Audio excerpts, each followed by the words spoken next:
Welcome to online study for you. So guys, आप सभी का स्वागत है। आज हम मैट्रिक्स का लेक्चर नंबर 4 लेने जा रहे हैं। इससे पहले लेक्चर 1, 2 एंड 3 में हमने सारे कॉन्सेप्ट समझा दिए थे। उससे रिलेटेड काफी सारे क्वेश्चंस की हमने प्रैक्टिस करवा दी थी। सो इसी सीरीज में हम पार्ट 4 में क्या करवाने जाएंगे, PYQs यानी जेई एग्जाम होता है ना, जेई एडवांस, जेई मेंस, उनके हम प्रीवियस ईयर्स क्वेश्चन करवाएंगे और प्रीवियस ईयर्स क्वेश्चन का यूज करते हुए हम जेई के कॉन्सेप्ट समझाने की कोशिश करेंगे। और आज के हमारे सेशन में रैंक का कॉन्सेप्ट समझाया जाएगा। रैंक का कॉन्सेप्ट समझाने का मतलब ये नहीं है कि रैंक के क्वेश्चन पूछेंगे कि इसकी रैंक बताओ इस मैट्रिक्स की वगैरह वगैरह। इसका मतलब है कि जैसे रैंक निकालते ना, तो रैंक निकालने में जो प्रोसेस होती है, सेम वही प्रोसेस से कितने तरीके के क्वेश्चन सॉल्व किए जा सकते हैं, वही हम इस सेशन में समझेंगे। So let's start without wasting our time. हम स्टार्ट करते हैं। यहाँ पे देख सकते हैं कि जैसे रैंक ऑफ मैट्रिक्स निकालते हैं, उसी तरीके से हम 3 तरीके के जो है क्वेश्चन सॉल्व किए जा सकते हैं। एक तो कंसिस्टेंसी फाइंड करना, जैसे कि आपको क्वेश्चन दे देगा, पूछेगा कि ये कंसिस्टेंट है, किस किस वैल्यू पे कंसिस्टेंट है, वो हम देखते हैं। देखो फॉर एग्जाम्पल ये है, इसमें ये हमारे पास इक्वेशन दे रखी है, इज इट क्लियर।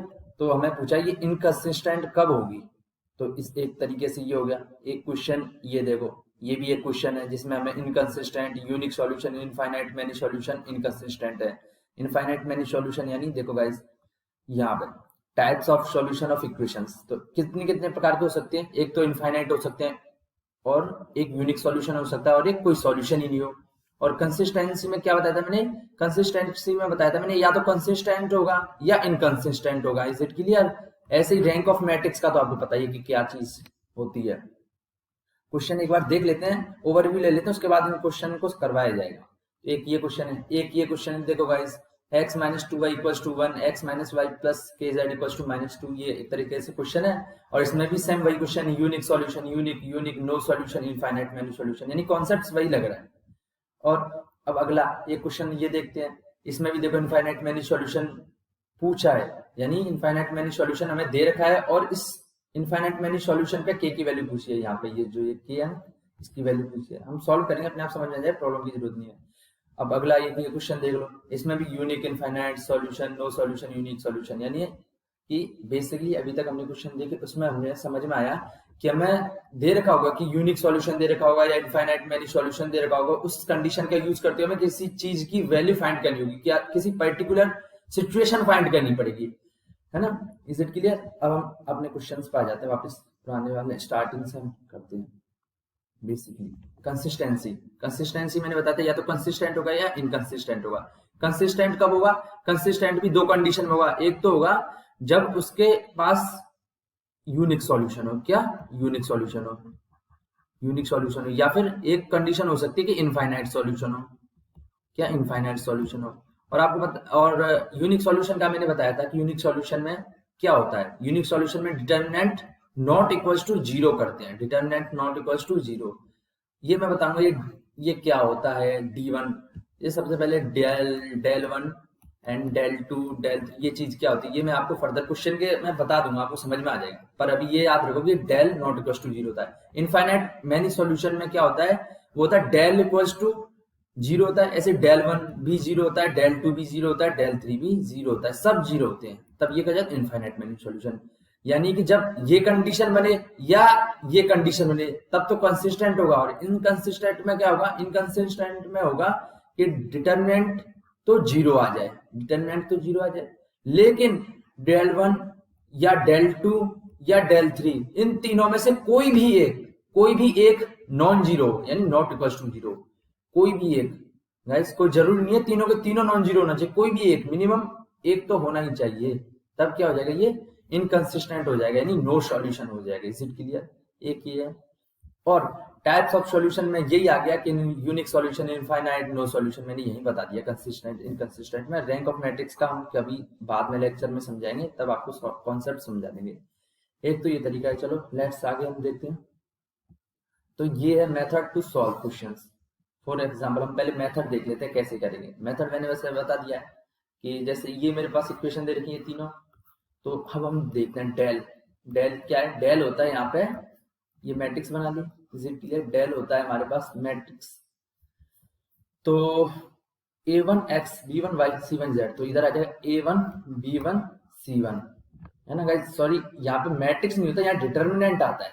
क्या आता है यहाँ पे? डिटर्मिनेंट आता है। Is it clear?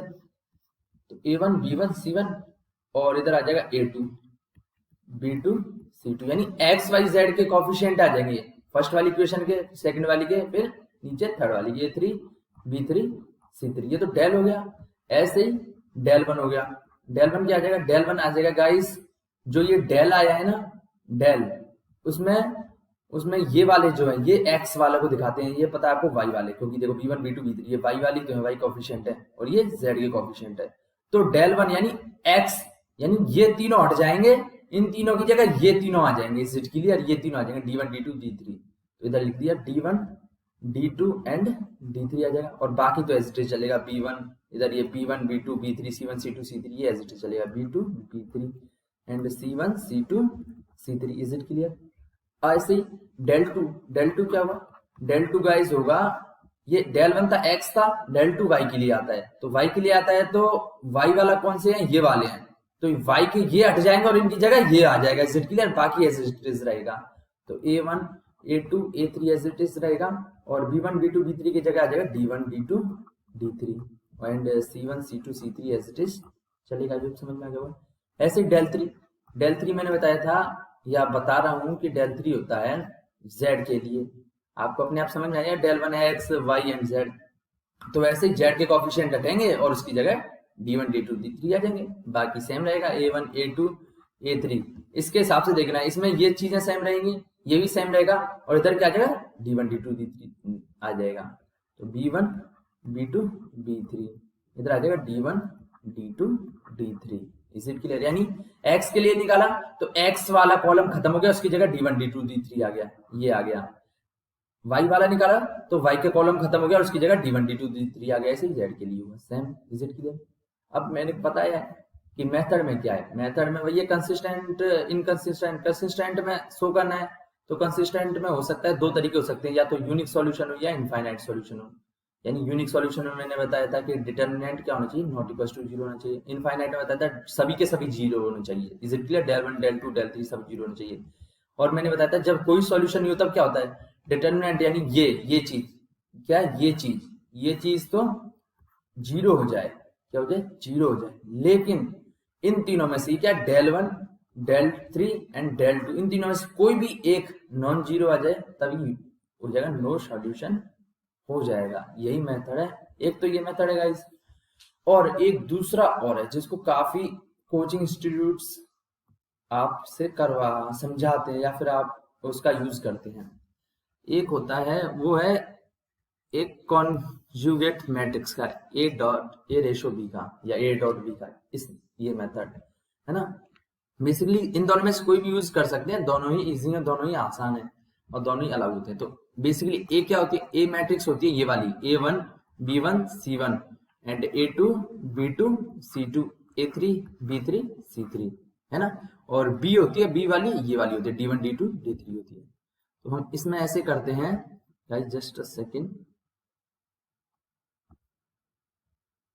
इसमें करते हैं हम ए लिख लेंगे, A1 A2 A3, इधर तो x आ जाएगा, इधर आ जाएगा y B1 B2 B3 and C1 C2 C3 आ जाएगा। और इधर रेशो आ गया, यानी ए लिख ली मैंने, ए वाली पूरी हो गई है ना। उसके बाद रेशो आ जाएगा, उसके बाद बी है हमारे पास D1 D2 D3। Is it clear? अब हम क्या करेंगे? अब हम करेंगे कि इन दोनों को जीरो बनाएंगे इसकी हेल्प से। वैसे ये कॉन्सेप्ट्स मैंने पहले पुराने सेशंस में समझा रखा है कि कैसे ये रो कॉलम ऑपरेशन लगाते हैं, कैसे करते हैं, है ना। तो हम इन दोनों को जीरो बनाएंगे, इस चीज को जीरो बनाएंगे इसकी हेल्प से। ये दोनों जीरो बन गए, फिर हम क्या करेंगे? फिर इसको जीरो बनाएंगे किसकी हेल्प से? इसकी मदद से। Is it clear? I hope समझ में आ गया। अब फिर क्या करेंगे? फिर हमारे पास ये जीरो बन जाएगा, तब हमारा यही खत्म हो जाएगा। हमें 3 स्टेप में ये हमारे पास सॉल्यूशन हो जाएगा। फिर हम क्या चेक करेंगे? फिर हम चेक करेंगे कि अगर रैंक ऑफ ए क्या है, यानी मैं बताता हूँ, जस्ट अ सेकंड गाइस। ये जो है, ये जो मैट्रिक्स, ये तीनों ये बन रहे हैं ना, ये ये तो ए मैट्रिक्स है, इसका जो रैंक होगी वो क्या हो जाएगी, रैंक ऑफ ए हो जाएगी। Is it clear? Equals to rank of A ratio B, A ratio B, ये ए रेशो बी यानी इस पूरे जो है मैट्रिक्स इसकी रैंक। Is it clear? और इक्वल्स टू एन के बराबर हो। एन क्या है यहाँ पे, नंबर ऑफ वेरिएबल्स। अभी क्या है हमारे पास एक्स वाई जेड 3 वेरिएबल है तो 3 हो जाएगा, अगर 2 होते हैं तो 2 के बराबर आ जाएगा ना। Is it clear? तब क्या हो जाएगा, तब हमारे पास ये आ जाएगा यूनिक सॉल्यूशन। यूनिक सॉल्यूशन, और मैंने बताया था यूनिक है तो कंसिस्टेंट भी होगा ही होगा। और अगर rank of A equals to rank of A ratio भी आ जाए, यानी ये दोनों इक्वल हो बट एन से कम हो। कभी कभी होगा देख, जब तीनों के तीनों ही 0 बन जाएंगे, नीचे वाले बन जाएंगे तो 2 हो जाएगी। इसी के लिए रैंक 2 हो जाएगी या कम हो जाएगी, यानी मैंने वेरिएबल से कम हो, तब क्या होता है, तब इनफाइनाइट सॉल्यूशन होते हैं। क्या होते हैं? Infinite many solution. ये भी कंसिस्टेंट होता है, आपको पता है। Is it clear?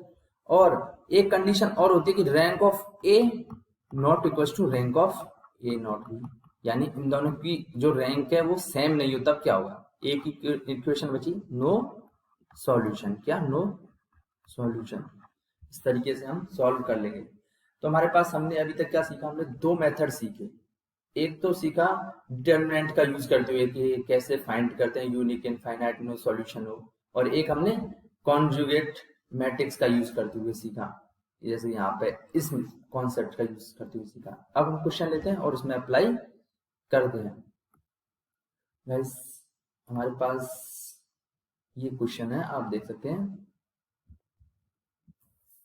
ये हमारे पास इक्वेशन दे रखी है, हमें पूछा इज इनकंसिस्टेंट इफ, हमारे पास इनकंसिस्टेंट दे रखा है, तो इनकंसिस्टेंट कब होगा। एक तो मैंने फर्स्ट मेथड से मैंने बताया था कि जब डिटरमिनेंट इक्वल्स टू 0 आ जाए और इन तीनों में से del 1 और del 2 और del 3, इन तीनों में से कोई भी एक नॉन जीरो आ जाए। नॉन जीरो यानी उसकी कुछ ना कुछ वैल्यू, जीरो के अलावा कोई भी वैल्यू हो, तब क्या होगा, इनकंसिस्टेंट होगा। Is it clear? और एक मैंने रैंक वाला कॉन्सेप्ट बताया था। Is it clear?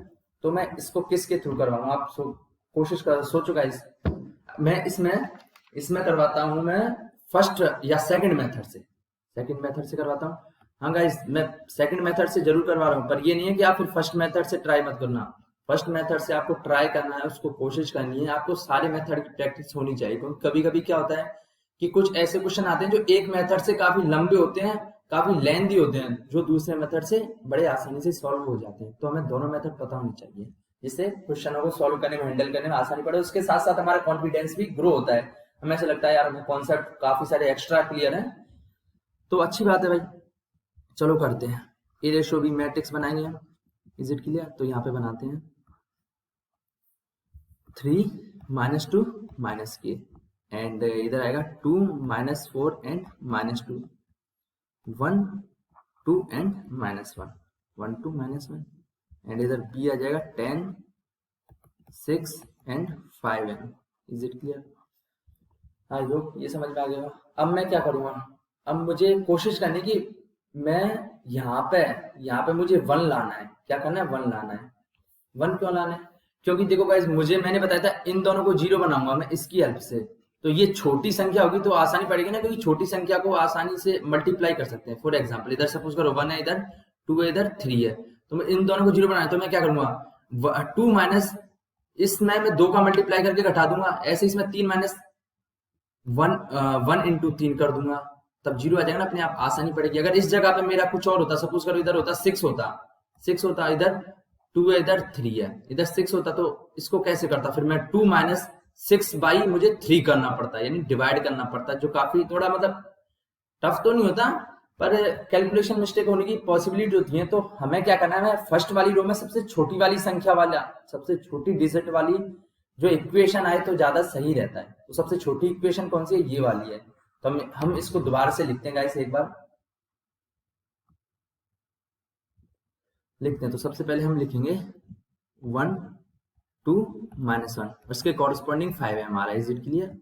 एंड अगली लिख लूंगा मैं 2 - 4 एंड -2, इसके कॉरस्पॉन्डिंग मेरे पास 6 आ रहा है, एंड फर्दर 3 - 2 - k, इसके कॉरस्पॉन्डिंग 10 आ रहा है। आई समझ में आ गया होगा।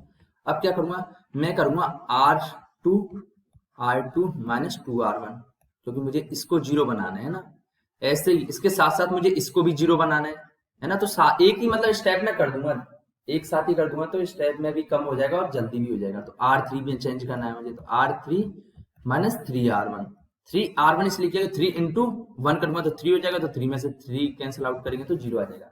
मैंने यहाँ पे 0 बनाना है, 3 में मैं क्या घटाऊंगा, 0 आ जाए, तो 3 में 3 घटाऊंगा तभी तो 0 आएगा ना। 3 कब आ सकता है, इसकी हेल्प से करना है। 3 को कैसे आ सकता है, 3 जब आ सकता है जब 1 को 3 से मल्टीप्लाई करूंगा, इसलिए मैंने 3 कर दिया। ऐसे ही इधर 2 है, तो मुझे 2 को 0 बनाना, तो 2 को 0 कैसे बनाऊंगा मैं, 2 को इस ऐसे 0 बनाया जा सकता है कि इसमें 2 घटा दें तब 0 बन जाएगा। और 2 कैसे 0 बनेगा, 2 मतलब कैसे घटाएं, हम डायरेक्ट कुछ भी तो ऐसे नहीं घटा सकते ना, हम इसकी हेल्प से 0 बनाना है। इसकी हेल्प से क्या करेंगे, इसको 1 को 2 से मल्टीप्लाई करके घटा देंगे तो बन जाएगा। बस यही है, यही चीज मैंने यहाँ पे लिखी है। इज इट क्लियर, तो बस करो, करते हैं। तो फर्स्ट वाला तो कोई चेंज नहीं होगा, तो 1 2 -1 एज इट इज चलेगा। इधर क्या है 5m है। इज इट क्लियर, समझ में आ गया। अब यहाँ देखो, इधर मैं एक बार लिख लेता हूँ कि यहाँ पे लिख लेता हूँ 2 है, -4 है, -2 है, एंड इधर आ रहा है 6 है ना। ये मैंने पूरी ये पूरी जो है रो लिख ली। अब देखता हूँ कि -2R1 करना है, यानी 2R1 को घटाना है, तो 2R1 इधर है 1 into 2, 1 into 2 is it clear, तो 2 इंटू R1, ऐसे ही 2 इंटू 2, ऐसे ही -1 इंटू 2 इज इट क्लियर, ऐसे ही 5m इंटू 2। आई होप समझ में आ गया। यानी कि जो है ये वाली रो को लिख लिया मैंने और उसको 2 से मल्टीप्लाई कर दिया, क्योंकि इधर 2R1 है ना। अब क्या करना है मुझे, इनको घटाना है, तो मैं ये घटा दूंगा। Is it clear. अब देखो गाइस, ये क्या आ जाएगा, ये 0 हो जाएगा। ये देखो ये क्या जाएगा, -4, 2 2 जा 4, तो -4 -8 आ जाएगा। इसमें देखो गाइस, -1 इंटू 2 क्या आ जाएगा, -2 हो जाएगा। ये -2 है और बार माइनस, तो माइनस माइनस +2 हो जाएगा, तो -2 +2 ये हो जाएगा 0। क्या हो जाएगा, ये 0। फर्दर ये क्या हो जाएगा, ये 5m इंटू 2 क्या हो जाएगा, 10m हो जाएगा, तो 6 - 10m हो जाएगा। बस लिख दो, क्या आ रहा है, अरे 0 -8 0 एंड 6 - 10m। अब हम क्या करेंगे, अब थर्ड रो में यही ऑपरेशन लगाते हैं। ओह शिट गाइस,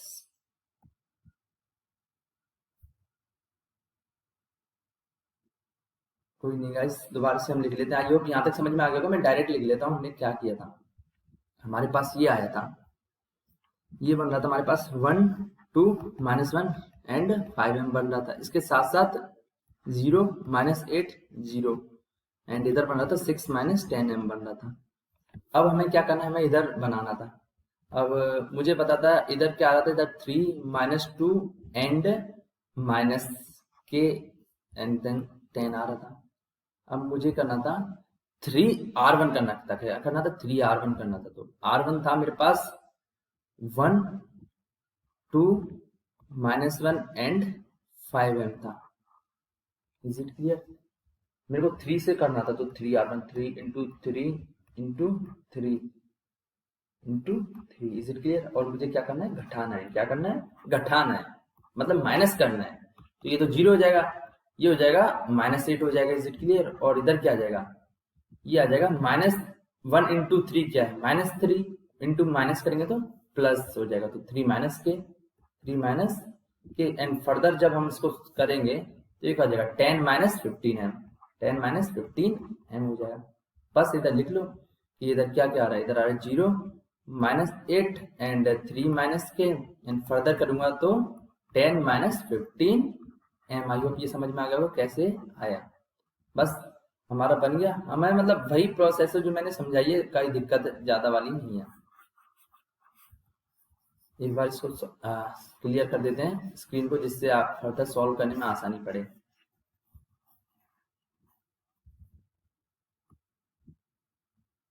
अब क्या करना है, अब मैंने बताया था कि इनको 0 बना दिया, तब हम क्या करेंगे, हम इसको 0 बनाएंगे। किसकी हेल्प से, ऊपर वाले R2 की हेल्प से, यानी इसकी हेल्प से, इस रो की हेल्प से। तो क्या करूंगा, -8 आ रहा है, इधर भी -8 आ रहा है, तो मैं क्या करूंगा, -8 में से -8 घटा दूंगा, तो -8 -8 कर दूंगा मैं। तब क्या हो जाएगा, माइनस माइनस प्लस हो जाएगा, तो क्या हो जाएगा, -8 + 8 दैट इज 0। यानी इन दोनों को सब्सट्रैक्ट कर दूं तो ये 0 बन जाएगा ना। बस यही कर देंगे। क्या करेंगे, R3 में चेंज करें तो R3 - R2 करूंगा। अब गाइस मैं पूरा नहीं बताऊंगा, R3 इधर 0 -8 0 करके। अब ये आपको समझ में आ गया को कैसे, मैंने एक बार बता दिया, बाकी सॉल्व खुद कोशिश करना है एक बार ट्राई करने की। तो बस यही है, 1 2 -1 ये एज इट इज रहेगा क्योंकि इसमें कोई चेंज नहीं है। ऐसे ही R2 में भी कोई चेंज नहीं होता, 0 -8 0 आ रहा है, एंड देन 6 -10m आ रहा है। अब ये क्या हुआ, 0 + 0 यानी इन दोनों को घटाना है, तो 0 - 0 0 हो जाएगा। इधर -8 माइनस माइनस +8 यानी इनको घटाएंगे तो ये 0 हो जाएगा, और इनको घटाएंगे तो कोई चेंज नहीं होगा क्योंकि 0 घटाने से कोई फायदा नहीं होता, 3 माइनस के हो जाएगा। ऐसे ही इधर क्या आ रहा है, इधर गाइस आ रहा है 10 - 15m। इसमें से हम क्या घटा रहे हैं, इसमें से हम घटा रहे हैं 6 - 10m घटा रहे हैं। Is it clear? तो अब ये क्या हुआ, 10 - 15m, और अंदर खोलेंगे तो -6 + 10m हो जाएगा। Is it clear? अब देखो 10 - 6 क्या हो जाता है, ये होता है हमारे पास 4 होता है, एंड -15m + 10m -5m। तो ये हमारे पास क्या है, मैट्रिक्स आई एंड में। बस हम यही फिनिश कर देंगे। इसके बाद बस हम अपना थोड़ा सा दिमाग लगाएंगे और इसको सॉल्व करेंगे। और वो दिमाग क्या लगाएंगे, वो दिमाग वही लगाएंगे जो हमने पहले स्टार्टिंग में बता रखा है कि how to solve this process या this type of questions. So guys अब हम चेक करते हैं, इनकंसिस्टेंट है। इनकंसिस्टेंट में मैंने बताया था कि rank of A not equals to rank of A ratio B. Is it clear? Inconsistent बताया था। तो मैं क्या कर सकता हूं कि अगर इक्वेशन के हिसाब से ऑप्शन वाइज चेक करो तो k = 3 एंड m = 4/5 रखेंगे, तो k = 3 रखेंगे तो इधर क्या बन जाएगा, इधर 0 बन जाएगा। क्या बन जाएगा, इधर 0 बन जाएगा, इसकी जगह 0 आ जाएगा। एंड 4/5 रखेंगे तो ये भी 0 हो जाएगा, है ना। 4/5 m की जगह 4/5 रखेंगे ना, तो 4 - 5 × m की जगह 4/5 रखेंगे, 5 से 5 कट जाएगा, 4 - 4 0 आ जाएगा। तो यानी ये पूरी रो 0 बन गई। तो rank of A = rank of A ratio भी आ गया। ये तो यानी ये ऑप्शन तो नहीं हुआ, इससे तो इनफाइनाइट सॉल्यूशन बन गए। अब ये एक बार ये चेक करते हैं, k ≠ 3। अगर k की जगह ≠ 3 करते हैं यानी 3 - k है ना, तो k की जगह 3 के अलावा कुछ भी है तो इसकी कुछ ना कुछ तो वैल्यू होगी, 0 तो नहीं होगी। 0 नहीं होगी यानी रैंक ऑफ a क्या होगा, n के बराबर आ जाएगा, यानी तीनों के तीनों होंगे। यानी इसकी वैल्यू 0 नहीं हो रही थी, ये तो नॉन जीरो रो है, ये भी नॉन जीरो रो, ये तो दो तो नॉन जीरो रो है ही, साथ ही साथ ये भी नॉन जीरो बन जाएगी। यानी तीनों की यानी कि तीनों रो की कुछ ना कुछ वैल्यू होगी। वैल्यू का मतलब ये नहीं है कि कोई फिक्स वैल्यू होगी, इसका मतलब है कि इनमें से तीनों में से कोई भी रो ऐसी नहीं होगी जो 0 बनी हुई, यानी तीनों की तीनों नॉन जीरो रो होंगी। इसका मतलब है कि इनका यूनिक सॉल्यूशन होगा। तो हमारे पास ये भी कंसिस्टेंट होगा, तो ये भी ऑप्शन नहीं होगा। इसके साथ साथ ऐसे इसको चेक करेंगे तो ये भी नहीं होगा। अब इसको चेक करते हैं, k = 3 रखो, तो k = 3 रखेंगे तो इधर 0 बन जाएगा। Is it clear? और ऐसे ही m ≠ 4/5 यानी 4/5 नहीं होना चाहिए। इसका मतलब है कि अगर इसमें 4 - 5m है, 4 - 5m है, तो इसकी जगह m की जगह 4/5 के रखते हैं तब तो ये 0 आ जाता है, लेकिन इसके अलावा कुछ भी रखेंगे तो ये नॉन जीरो आएगा, यानी इसकी जगह कुछ ना कुछ वैल्यू होगी। Is it clear? कुछ ना कुछ वैल्यू होगी। तो हम एक बार यहाँ पे दोबारा से लिखते हैं गाइस, एक बार हल्का सा यहाँ पे स्पेस बनाते हैं, उसके बाद थोड़ा सॉल्व करने की कोशिश करते हैं।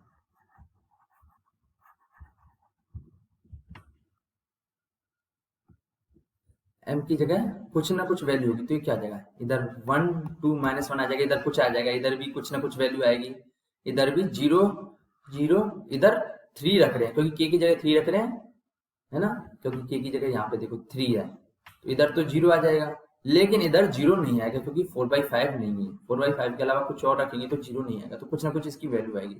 इसका मतलब क्या है कि जब ये क्या है, ये मैट्रिक्स ए थी, है ना, मैंने बताया था, और ये पूरी थी ए रेशो बी थी। तो मैट्रिक्स ए यानी इसकी एक रो तो 0 हो गई, बची कितनी, नॉन जीरो 2 बची, तो इसकी रैंक क्या होगी, रैंक ऑफ ए होगी, मेरे पास 2 हो गई। यानी रैंक ऑफ ए क्या होता है कि नंबर ऑफ नॉन जीरो रोज, यानी कि अशून्य रोज की संख्या, इसकी 2 हो गई। लेकिन ए रेशो बी यानी इस पूरी मैट्रिक्स में कोई भी रो ऐसी है जो 0 बन रही हो, नहीं बन रही, एक भी नहीं बन रही। ये तो नॉन जीरो है, ये भी नॉन जीरो, ये भी नॉन जीरो हो रही है। कैसे नॉन जीरो हो रही है, क्योंकि यहाँ पे एक वो आगे ना एक कम से कम एक जगह तो आगे जहाँ पे कोई वैल्यू है, कुछ ना कुछ यहाँ पे वैल्यू होगी, तो कंप्लीट लाइन तो नॉन जीरो नहीं बन रही है, तो ए रेशो भी क्या होगा, ए रेशो भी हमारे पास आ जाएगा, वो 3 आ जाएगा। Is it clear? यानी rank of A not equal to rank of A ratio B है, तब क्या होगा, ये इनकंसिस्टेंट हो जाएगा। तो option D is the right answer. I hope समझ में आ गया हमने कैसे किया। एक तो ये मेथड है, एक मेथड है कि भाई डिटर्मिनेंट निकालो और उसको मैंने बताया है कि डिटर्मिनेंट निकालो, वो जीरो रख दो, उसके अलावा del 1 del 2 del 3 इन तीनों में से कोई भी एक जीरो आ जाए ना, तब क्या हो जाएगा, मतलब नॉन जीरो आ जाए तब क्या हो जाएगा, इनकंसिस्टेंट हो जाएगा। वैसे भी आप चेक कर सकते हैं, है ना। अब अगला क्वेश्चन देखते हैं। गाइस ये क्वेश्चन थोड़ा लंबा हो गया पर कोई बात नहीं, क्वेश्चन आपको समझ में आ गया ना बस। अब अगला क्वेश्चन है, यहाँ पे देख सकते हैं आप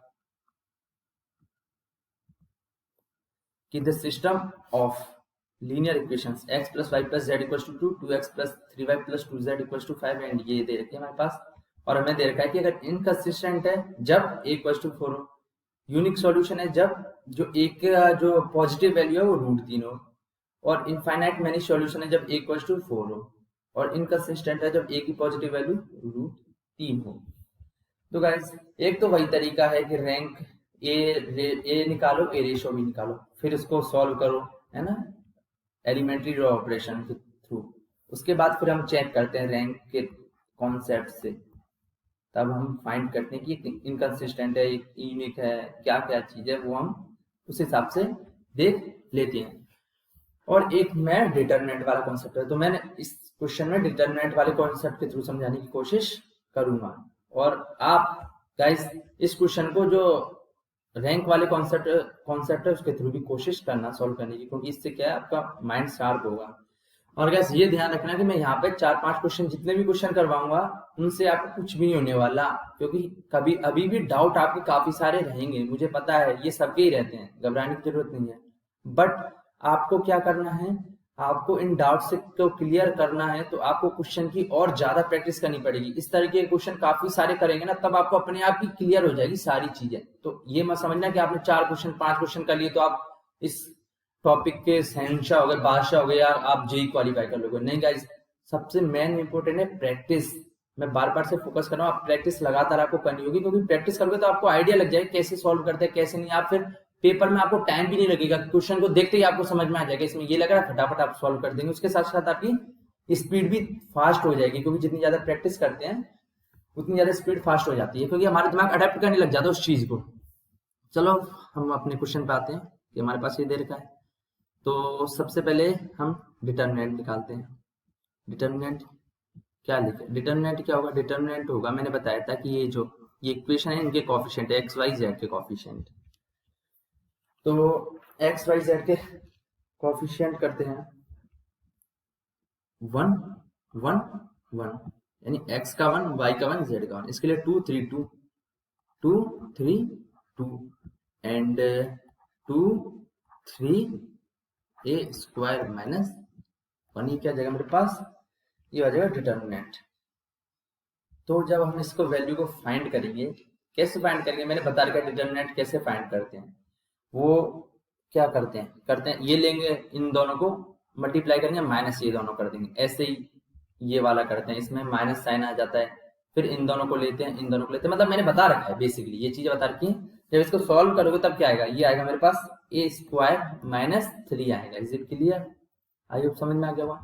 ऐसे ही डेल 1 निकालूंगा मैं। डेल 1 मैंने बता रखा है कैसे निकालते हैं। डेल 1 निकालते हैं कि 1 यानी एक्स वाला आ रहा है, एक्स वाला आ रहा है, यानी ये चीज चेंज होगी, ये दोनों तो सेम रहेंगे, ये वाले y और z वाले सेम रहेंगे, तो ये तो एज इट इज लिख दिया 1 3 3 रख दिया, इधर लिख दिया 1 2 ए स्क्वायर माइनस 1।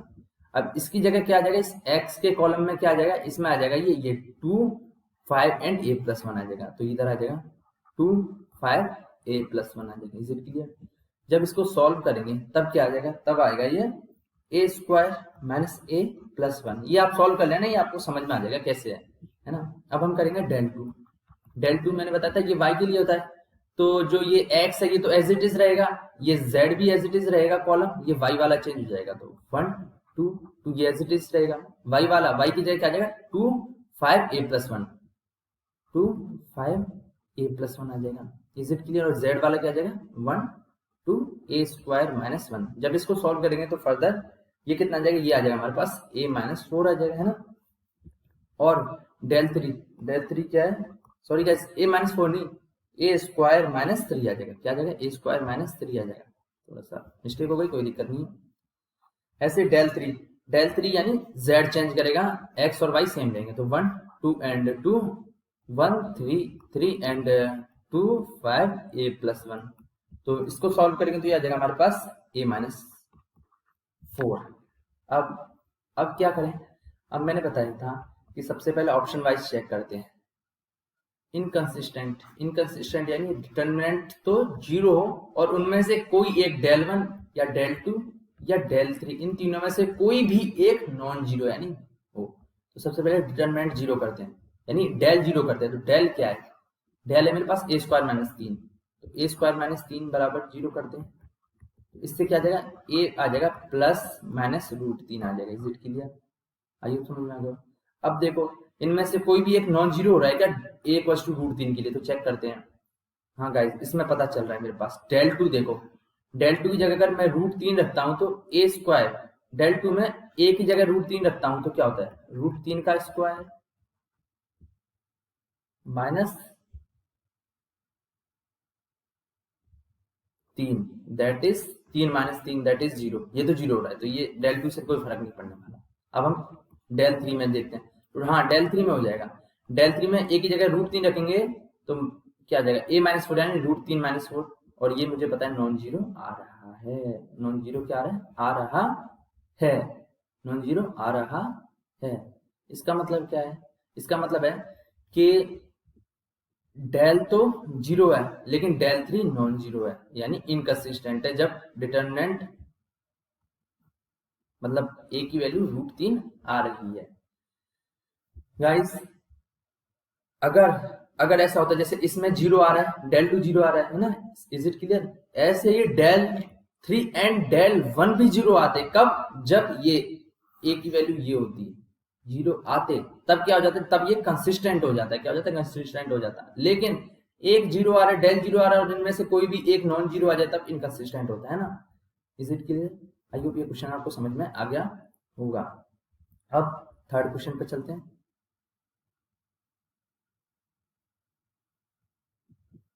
ये थर्ड क्वेश्चन हम पढ़ते हैं। थर्ड क्वेश्चन में क्या है,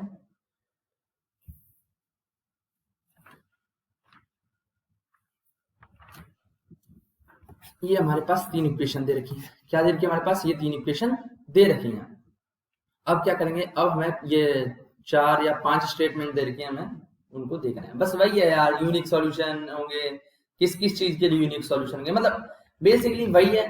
क्वेश्चन रिपीट कर रहे हैं, सेम है, बस क्या इक्वेशन चेंज हो रही है, उनको पूछने का थोड़ा तरीका अलग हो रहा है। कभी 5 ऑप्शन दे दिए, उसमें पूछ लिया 1 और 2 और 3। ओ गाइस सॉरी, इसमें तो मेरे पास पहले से आंसर लिखा गया, not mind but you have to try yourself. Is it clear.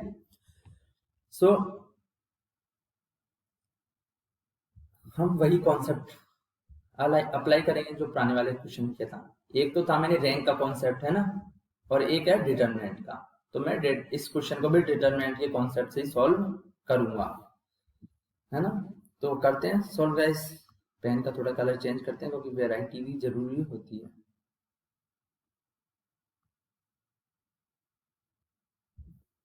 Guys देखो मेरे पास दे रखा है x minus 2y equals to 1 दे रखा है, एक ये दे रखा है और एक ये दे रखा है। सबसे पहले मैं डेल निकालता हूँ, तो डेल क्या हो जाएगा, डेल हो जाएगा मेरे पास इस वाली इक्वेशन में x का कोफिशिएंट 1 है, y का माइनस 2 है एंड z तो है नहीं तो वो 0 हो जाएगा। इस इक्वेशन में x का 1 है, y का माइनस 1 है एंड z का क्या है, k है। इस वाली इक्वेशन में x का क्या है, k है, यानी थर्ड इक्वेशन, इस वाली यानी थर्ड इक्वेशन में, और ये सेकंड के लिए आ रहा है सेकंड इक्वेशन में ना। थर्ड इक्वेशन में k है एंड y का तो है ही नहीं गाइस, ओ सॉरी गाइस सब मिस्टेक, x का इसमें है ही नहीं, ky आ रहा है 4z आ रहा है, x का है नहीं तो इधर क्या आ जाएगा 0 आ जाएगा, और y की जगह क्या आ जाएगा k आ जाएगा, z की जगह आ जाएगा 4 आ जाएगा, है ना। Is it clear. तो ये क्या होगा, ये इसको जब वैल्यू आप फाइंड करेंगे डिटरमिनेंट की तो 4 माइनस के स्क्वायर है। हाँ गाइस मैं आपको एक बात याद करा दूं कि हम सवाल करते तो कभी कभी छोटी छोटी माइनर मिस्टेक हो जाए तो उसको माइंड मत करना, या फिर कभी कभी जैसे 2 प्लस 3 है, मुझे पता 5 होता था, कभी कभी जल्दी जल्दी में हम इसको 4 या कुछ कर देते हैं, तो इसको आप खुद सही कर लेना, इसमें आपको टेंशन करने की जरूरत नहीं है। जैसे अभी गाइस, अभी ये वैसे डिटरमिनेंट होता है, पर मेरे से गलती से ये मैट्रिक्स का साइन लग गया, पर आपको समझ में तो आ रहा है ना कि भाई इसमें डिटरमिनेंट ही फाइंड करते हैं। बस ये ध्यान रखना, कॉन्सेप्ट पे फोकस करना, is it clear? Main concept आपको समझ में आना चाहिए, है ना, और छोटी छोटी गलतियों को आप खुद कोशिश करना। और आपको जितनी ज्यादा आप अगर एक गलती भी ढूंढते हो ना, तो आपको गर्व महसूस करना चाहिए कि हाँ भाई आपको समझ में आ रहा है, जब तो आप गलती ढूंढ पा रहे हो। भाई आपको कोई चीज कॉन्सेप्ट समझ में आ रहा होगा, तभी तो आप टीचर को बोल पाओगे कि आप सर आप ये सही करो, ये कर रहे हो, या फिर ये करना चाहिए, है ना। तो हम आ जाते हैं अपने क्वेश्चन का, 4 माइनस के स्क्वायर है, इज इट क्लियर? करेंगे सॉल्व इसी तरीके से। इसको हम क्या करेंगे, हमें यूनिक सॉल्यूशन, सबसे पहले ऑप्शन 1 के हिसाब से यूनिक सॉल्यूशन। यूनिक सॉल्यूशन के लिए क्या करते हैं हम, यूनिक सॉल्यूशन के लिए डिटरमिनेंट नॉट इक्वल टू 0 करते हैं, इज इट क्लियर? डिटरमिनेंट क्या रहा मेरे पास, 4 माइनस के स्क्वायर आ रहा था, तो 4 माइनस के स्क्वायर नॉट इक्वल टू 0, यानी K square minus 4 not equal to 0, दोनों का मतलब एक ही है ना। माइनस कॉमन ले लेंगे, माइनस को डिवाइड कर देंगे तो 0 अपॉन माइनस 1 0 रहेगा, तो K square minus 4 not equal to 0। इसलिए इसके हिसाब से क्या हो जाएगा, K not equal to plus minus 2।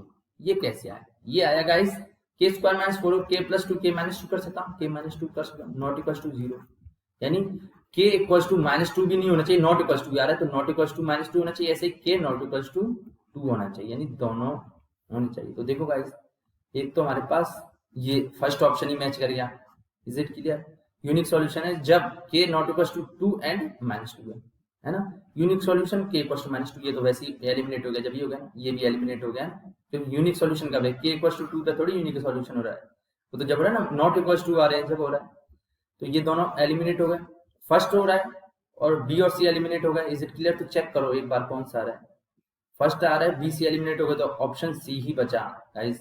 आपको देखो आगे कुछ देखने की जरूरत ही नहीं पड़ी, अपने आप मिल गया, लेकिन हम फिर भी इसको सॉल्व करेंगे, फिर भी हम फाइंड करेंगे कि डी कैसे हुआ। तो guys no solution, no solution में मैंने बताया था कि डेल तो क्या होना चाहिए, 0 होना चाहिए, क्या होना चाहिए, 0। उसके अलावा अगर कोई भी एक डेल 1 डेल 2 डेल 3 में से कोई भी एक नॉन जीरो आ जाए, तब क्या होता है, तब वो नो सॉल्यूशन होता है, तब हम फाइंड करते हैं डेल 1 फाइंड करते हैं गाइस।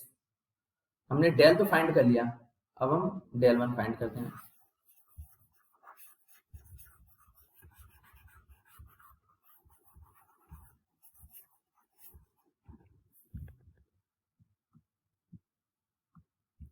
तो डेल 1 क्या होगा, डेल 1 होगा गाइस, मैंने बताया था एक्स के लिए आता है तो एक्स वाई जेड की जगह क्या आ जाएगा, 1 माइनस 2 एंड 6 आ जाएगा, है ना, एक्स की जगह 1 माइनस 2 एंड 6 आ जाएगा, इज इट क्लियर? वाई की जगह तो वो एज इट इज रहेगा, माइनस 2 माइनस 1 एंड के, माइनस 2 माइनस 1 एंड के, 0 के एंड 4 होगा।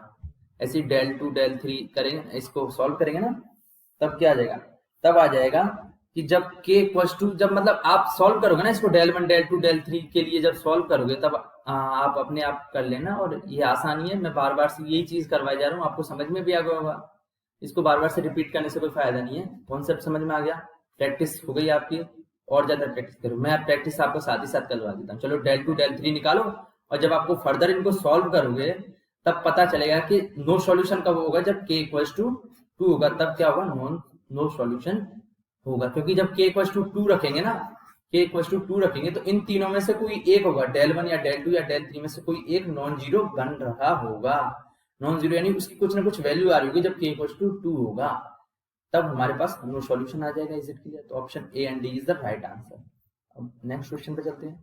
नेक्स्ट क्वेश्चन क्या है, हमारे पास दे रखा है, हमें यही पूछा है कि इनफाइनाइट मैनी सॉल्यूशन पूछा है, मतलब दे रखा है इनफाइनाइट मैनी सॉल्यूशन, और हमें के की वैल्यू पूछी है।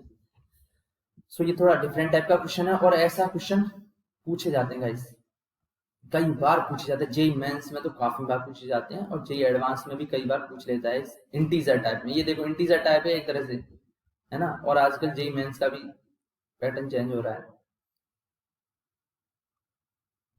देखते हैं गाइस।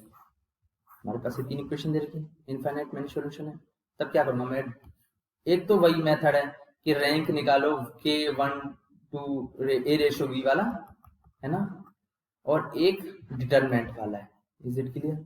तो आप कोई भी दोनों में से कोई भी अप्लाई कर सकते हैं।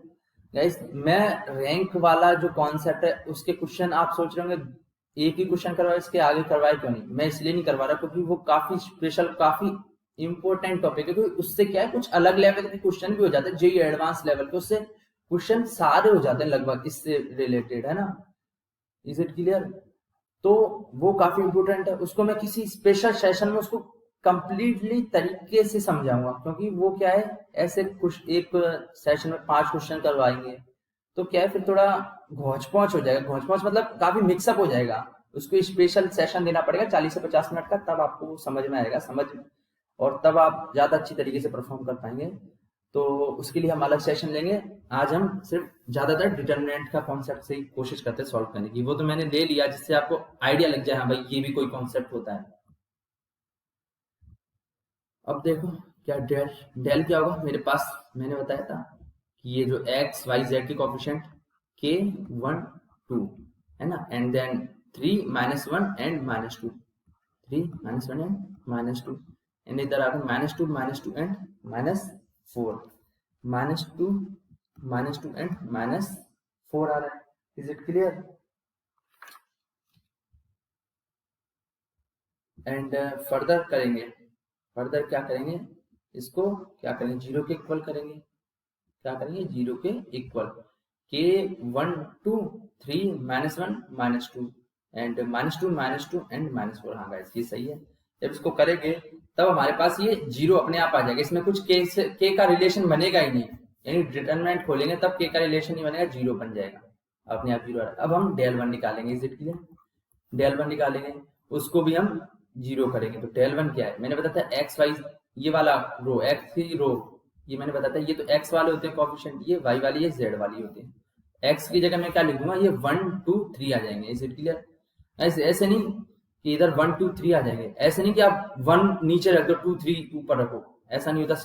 सीक्वेंस के हिसाब से कॉरस्पॉन्डिंग आगे, जैसे इधर 1 और 2 आ रहे हैं, 1 और 2 यानी इस वाली इक्वेशन का आ रहे हैं तो इसी की इक्वेशन का 1 इधर आएगा। Is it clear. ऐसे नहीं कि आप ये y और z के कोफिशिएंट तो इस इक्वेशन के रख रहे हैं, लेकिन ये d वाला यानी ये वाली चीज है वो थर्ड इक्वेशन या सेकंड इक्वेशन करके, ऐसा नहीं, कॉरस्पॉन्डिंग होता है, मतलब उसके कॉरस्पॉन्डिंग में ही चीजें चलती हैं। Is it clear. 1 2 3 as it is आ गया, इधर दोबारा से लिख लेता हूँ। डेल 1 क्या है 1 2 and 3, and del 2 as it is आ जाएगा 1 -1 एंड -2, देन फर्दर 2 -2 एंड -4। जब इसको सॉल्व करेंगे ये भी जीरो आ जाएगा, क्योंकि इसमें एक्स जेड में के में रिलेशन ही नहीं आ रहा, और जब सॉल्व करेंगे अपने आप आ जाएगा। मतलब ऐसे ही क्या करूंगा मैं, डेल 2 निकालूंगा, डेल 2 क्या हो जाएगा एक्स तो एज इट इज के 3 -2, इसकी जगह क्या आ जाएगा 1 2 एंड 3 आ जाएगा, 2 -2 एंड -4 एज इट इज चलेगा। इसको मैं सॉल्व करूंगा तो क्या आएगा, इसको सॉल्व करूंगा तो के इंटू एक हो जाएगा 4 2 जा -8 ये हो जाएगा, प्लस 3 2 जा 6 +6 आ जाएगा, एंड -1 आ जाएगा। ये मैंने बताया कैसे सॉल्व करते हैं, घबराने की जरूरत नहीं है। तो ये क्या है -4 इंटू 3 -12 एंड 2 2 जा 4 -2 -4 होता है, एंड -4 तो 4 3 12 एंड 12 -4। Is it clear. आप सोच रहे होंगे ये तो 2 2 जा 4 आना चाहिए, क्योंकि माइनस माइनस प्लस हो जाएगा तो 4 आना चाहिए, तो +4 होना चाहिए, लेकिन गाइस माइनस फॉर्मूले का भी होता है तो -4 आ जाएगा। Is it clear. +2 इंटू क्या होगा, वो होगा हमारे पास 3 3 जा 9 +4 9 +4 that is 13। Is it clear. अब करेंगे तो क्या जाएगा 2k आ जाएगा, इधर आ जाएगा +16 +28 क्या आ जाएगा 28 आ जाएगा। Is it clear. सॉरी कैसे 26 आ जाएगा, 13 इंटू 2 क्या होता है 26 होता है। अब क्या करूंगा 2k +42 हो जाएगा, +42 हो जाएगा। हाँ गाइस इधर -2 क्या आएगा ये ध्यान रखना, हल्की सी मिस्टेक हुई। आई होप मैंने बताया था कि थोड़ा माइंड मत करना, कॉन्सेप्ट समझने की कोशिश करना, क्योंकि इधर -8 है इधर +6 है, तो माइनस का 8 + 6 तो -2 ही होता है। अब क्या करेंगे, अब मैंने बताया था कि इनफाइनाइट मैनी सॉल्यूशन है तो सबके सब जीरो होना चाहिए, यानी डेल 2 भी जीरो होना चाहिए, तो इसको भी मैं जीरो कर दूंगा। Is it clear. तो क्या हो जाएगा -2k +42 = 0 करूंगा, है ना। तो 2k क्या आ जाएगा, 2k आ जाएगा 42 एंड k आ जाएगा 21 आ जाएगा। Is it clear guys? आप सोच रहे होंगे कि कभी सर ऊपर लिख रहे हैं, कभी नीचे लिख रहे हैं, यानी कभी यहाँ पे लिख रहे हैं, कभी इधर लिख रहे हैं, कभी फिर इधर चले जाते हैं, कभी साइड में आ जाता है राइट साइड में, कभी मिडल में आ जाते हैं। ये क्या कर रहे हैं गाइस? ये जेई मेंस के, देखो आपको बता रहा हूँ, ये 2021 में आए हुए क्वेश्चन, यानी प्रीवियस ईयर्स के क्वेश्चन करवा रहा हूँ। तो स्टेप मैं तरीके से नहीं करवा रहा, मैं कॉन्सेप्ट समझाने पे फोकस कर रहा हूँ। स्टेप मार्किंग वगैरह तो अपने जो होता है बोर्ड एग्जाम में होती है, आपको मैंने कॉन्सेप्ट समझना है, इसलिए मैं कहीं भी कुछ भी लिख रहा हूँ। मैं मतलब बेसिकली डायरेक्ट आपको आंसर दिखाने की कोशिश कर रहा हूँ, आंसर निकालने की कोशिश कर रहा हूँ कि आंसर कैसे किया जाए, चाहे इधर करूँ चाहे उधर करूँ। तो आप, है ना, इज इट क्लियर? इसलिए मैं स्टेप पे ज्यादा फोकस नहीं कर रहा। अब अगला देखते हैं, अगला क्वेश्चन आप देख सकते हैं यहाँ पे, आप एक बार पढ़ लीजिए।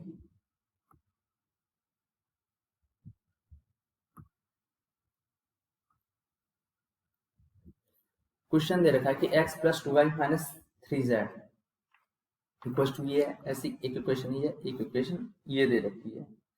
तब हमें पूछा है कि unique solution, infinite solution, no solution, unique solution, यानी ये कंडीशन के हिसाब से हमें कह रखा है। और हमें साथ ही साथ दे रखा है कि ABC क्या है, कांस्टेंट वैल्यू है। तब बस वही करेंगे, डिटर्मिनेंट निकालेंगे, या डेल कह सकते, सॉरी गाइस, डिटर्मिनेंट मुंह से निकाला है, डेल कहते हैं इसको। तो ये क्या हो जाएगा, 1 2 एंड -3, एक्स वाई जेड की कोफिशिएंट 1 2 एंड -3। ऐसे इधर क्या आ जाएगा, इधर आ जाएगा 2 6 -11, तो इधर लिख दूंगा मैं 2 6 एंड -11 एंड फर्दर इधर क्या जाएगा 1 -2 एंड 7 आ जाएगा, तो 1 -2 एंड 7 आ जाएगा। जब इसको करेंगे सॉल्व, तो क्या आ जाएगा मेरे पास 0 आ जाएगा। Is it clear? 0 आ जाएगा। ऐसे ही डेल 1 निकालेंगे, क्या निकालेंगे हम, डेल 1 निकालेंगे। तो डेल 1 निकालेंगे, वो क्या होगा, वो होगा x की जगह तो ABC आ जाएंगे। Is it clear? ABC, और ये एज इट इज रहेगा 2 6 -2 एंड -3 -11 एंड 7। अब इसको सॉल्व करेंगे तो ये आएगा हमारे पास 4 इंटू, ये गाइस आपको सॉल्व करना आना चाहिए, ये आता होगा, -2b -3। ऐसे डेल 2 निकालेंगे, डेल 2 मैंने बताया था कैसे निकालते हैं कि x तो यही रहेगा, z भी यही रहेगा, लेकिन y की जगह ABC आ जाएंगे, है ना। तो जब इसको भी सॉल्व करेंगे फर्दर तो क्या आ जाएगा, ये आ जाएगा -5 इंटू 5a -2b -3। ऐसे डेल 3 में ये सेम रहेगा, ये भी वही रहेगा, लेकिन इस -3 -11 एंड 7 की जगह क्या आ जाएगा, ABC आ जाएगा। और फर्दर सॉल्व करेंगे तब क्या आ जाएगा, ये आ जाएगा हमारे पास -2 इंटू 5a -2b -3। अब चेक करते हैं यूनिक सॉल्यूशन कब होगा, जब 5a प्लस बराबर 2b प्लस c, तो 5a बराबर 2b प्लस c रख के देखो, तो 5a बराबर 2b प्लस c रखेंगे, या फिर इसको कहूँ मैं 5a बराबर 2b प्लस c है, या इसको मैं ऐसे भी कर सकता हूँ, इन दोनों को इस तरफ ले आऊँ, तो क्या जाएगा 5a minus 2b minus 3 equals to 0। इसकी जगह मैं 0 रख दूँ, तो यहाँ पे रखो 0 रखो, तो 4 इंटू 0 क्या आ जाएगा, ये 0 आ जाएगा। ऐसे ही -5 इंटू -5 है, ये इसकी जगह 0 रखूंगा तो ये भी 0 आ जाएगा। ऐसे इधर क्या है -2 इंटू ये 0, तो -2 इंटू 0 क्या रखूंगा, तो ये भी 0 आ जाएगा। डेल तो मेरे पास 0 था, यानी तीनों के तीनों 0 हो गए। इसका मतलब क्या है कि डेल भी 0 हो, डेल 1 डेल 2 डेल 3 भी 0 हो रहे हो, तब क्या होता है, ये इनफाइनाइट मैनी सॉल्यूशन। तो हमारे पास option B is the right answer. हम ऑप्शन ए को चेक करने निकले थे, पर ऑप्शन बी हमें इसका आंसर मिल गया, डायरेक्टली मिल गया। आगे हमें चेक करने की जरूरत नहीं, क्योंकि ये जेई मेंस का। हाँ, अगर जेई एडवांस का होता तब हम सॉल्व देखते, क्योंकि जेई एडवांस में भी काफी क्वेश्चन होते हैं जिनमें more than one option right होते हैं। यूनिक सॉल्यूशन तो वैसे ही नहीं हो सकता, क्योंकि देखो यूनिक सॉल्यूशन में होता है डिटरमिनेंट नॉट इक्वल टू 0 होना चाहिए, इधर तो 0 आ रही है, तो वैसे ही नहीं हो सकता। नो सॉल्यूशन मैंने बता दिया, नो सॉल्यूशन में क्या होना चाहिए, ये तो 0 आना चाहिए, इन तीनों में से कोई एक भी नॉन 0 होना चाहिए, लेकिन यहाँ सभी के सभी 0 आ रहे हैं, तो ये भी नहीं हुआ, तो हमारे पास ऑप्शन बी मिल गया। आई होप गाइस हमारा सेशन आपको ये अच्छा लगा होगा, और आप हमें फीडबैक दे सकते हैं कहीं भी, या तो इस टेलीग्राम पे हमसे जुड़ सकते हैं, या फिर इस फोन नंबर पर मैसेज या फिर व्हाट्सएप कर सकते हैं, उसके साथ साथ हमें मेल भी कर सकते हैं। अगर आपको कोई डाउट है, कोई क्वेरी है, या फिर कोई अलग चीज कुछ डिफरेंट आप चाहते हैं वैरायटी लाने की, नहीं सर थोड़ा सा वैरायटी लाई, कुछ और चीज करवाइए, कुछ अलग चीज, आप मतलब कोई भी सजेशन देना चाहते हैं, इस ईमेल पर हमें कांटेक्ट कर सकते हैं। और हमें फीडबैक भी दे सकते हैं। इसके साथ साथ हमें ये बताइए कि वीडियो आपको कैसा लगा, और हम इतनी मेहनत कर रहे हैं तो प्लीज़ इस वीडियो को लाइक कीजिए, इसे सब्सक्राइब कीजिए और इसे ज़्यादा से ज़्यादा शेयर कीजिए। So thank you, have a nice day, tata see you.